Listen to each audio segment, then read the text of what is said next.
Hi, my name is Poré Casimir Sr. I'm one of the Bible teachers at New Hope Fellowship of Roseland in Chicago.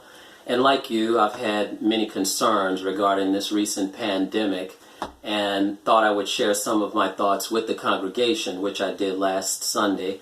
And I'm going to share them with you. They are a total of 7, but for this taping, I'm going to just share the first caution of 7. And I gave it the title, Coronavirus Cautions for Christians. Number 1 comes from Acts chapter 11, and I'll read beginning at verse 27. It says, "Now at this time some prophets came down from Jerusalem to Antioch. One of them, named Agabus, stood up and began to indicate by the Spirit that there would certainly be a great famine all over the world. And this took place during the rule of Claudius. And in the proportion that any of the disciples had means, each of them determined to send a contribution for the relief of the brothers living in Judea. And this they did, sending it in charge of Barnabas and Saul to the elders."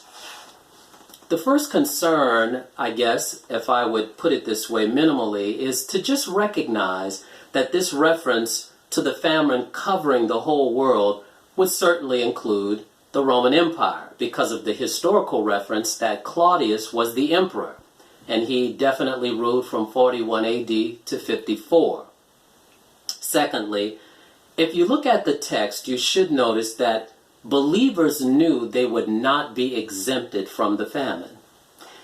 Because of their response to the revelation given by Agabus, which they believed, which had not occurred yet, they took immediate action, which was concern for their brothers living in Judea. Third, that action was that the body of believers in Antioch were moved to look at their resources and out of those resources provide for the needs of their brothers living in Judea. And finally, Agabus declared by the Spirit the certainty of the famine, not its cause, purpose, or spiritual significance. And the point here is simply this. There was a common global crisis affecting both Christians and non-Christians. And the believers, the Christians, knew that they would not be exempted.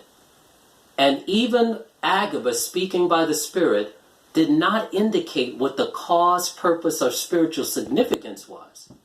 So, the body simply needs to, in this crisis, seek to provide the needs of the body. Thank you very much. And I'll see you for caution number 2.